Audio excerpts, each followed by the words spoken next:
Jackson Hole symposium में US Fed chairman Jerome Powell के बयान के बाद शुक्रवार को अमेरिकी बाजार धड़ाम हो गए। 16 जुलाई के बाद ये सबसे भारी गिरावट दर्ज की गई है। डाउ जोन्स करीब 3% की गिरावट के साथ 32,283 के स्तर और नेस्डैक करीब 500 अंक फिसलकर 12,152 के स्तर पर बंद हुआ। साथ ही S&P 500 में भी 141 अंकों की गिरावट देखी गई। और ग्लोबल मार्केट का पूरा हालचाल बताने के लिए हमारे साथ मौजूद हैं हमारे सहयोगी डिम्पी। आखिर क्या हुआ ग्लोबल मार्केट को, अचानक से इतनी घबराहट क्यों आई इस मार्केट में? देखिए, जैक्सन होल की जो बैठक है इस बार दो वर्चुअल बैठक के बाद इस बार फिजिकल मीट था, यानी कि यहाँ पे जो पॉलिसी मेकर मिलते हैं और 100 से ज्यादा पॉलिसी मेकर इस बैठक में होते हैं, तो इस बैठक की इंपॉर्टेंस अपने आप में बहुत ज्यादा थी। मार्केट ये एक्सपेक्ट कर रहा था कि जो कमेंट्री आएगी, हालांकि ये सबको पता था कि ब्याज दरें बढ़ाने को लेकर फेड एक मत है, लेकिन जो कमेंट्री आनी थी उसमें ये छुपा हुआ था कि क्या कमेंट्री बहुत सख्त रहती है। मिस्टर पॉवेल ऐसे बयान दे देते हैं, ऐसे सिग्नल दे देते हैं कि जिससे ऐसा लगता है कि इकोनॉमी को रिवाइव करने के लिए थोड़ा वो क्वांटिटेटिव ईजिंग कर सकते हैं। ऐसा कुछ नहीं होते हुए दिखा।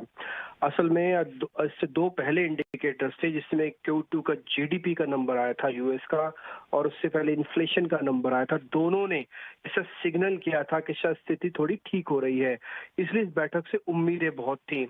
लेकिन जैसे मिस्टर पॉवेल बोले तो उन्होंने फिर से वो गंभीर बात बोली कि अर्थव्यवस्था भी पूरी तरह से पटरी पे नहीं है और इन्फ्लेशन तो खासकर एक बहुत बड़ा सिरदर्द हमारे लिए अभी भी बना हुआ है, इसलिए हमको और सख्त कड़े कदम उठाने होंगे। जब ऐसे मिस्टर पॉवेल बोल रहे थे तो तीन चीजों पे ज्यादातर एनालिस्ट इस पे व्यू पॉइंट कर रहे थे। फर्स्ट था कि आने वाले दिनों में ग्रोथ को लेकर अभी थोड़ी आशंका बनी रहेगी, यानी कि जो जीडीपी आपकी माइनस में आ रही है, शायद हो सकता है कुछ टाइम पे और रहे। दूसरी पॉइंट, वो उनके बोलने से एक और चीज समझ में आ रही थी कि शायद हो सकता है हाउस होल्ड और बिजनेस दोनों को थोड़ा पेन झेलना पड़े, क्योंकि अगर आपका अर्थव्यवस्था ईज नहीं होगी, लोगों के पास पैसा रोटेट नहीं होगा और दरें ऊपर रहेंगी, तो फिर अर्थव्यवस्था पे थोड़ा प्रेशर होगा, जिससे हाउस होल्ड बिजनेस दोनों को नुकसान होगा। तीसरी बात जो इससे साफ निकल के आती है कि आगे चलकर हो सकता है कि इन्फ्लेशन अभी भी एक बड़ा सिरदर्द बना रह सकता है। तो इसलिए तीन इंपॉर्टेंट पॉइंट जो मिस्टर पॉवेल ने बोले, उसके बाद से मार्केट ने इसको एक नेगेटिव सिग्नल के तौर पर लिया और जोरदार गिरावट, जैसे आप बता रहे हैं कि 16 जून के बाद ये सबसे बड़ी गिरावट थी।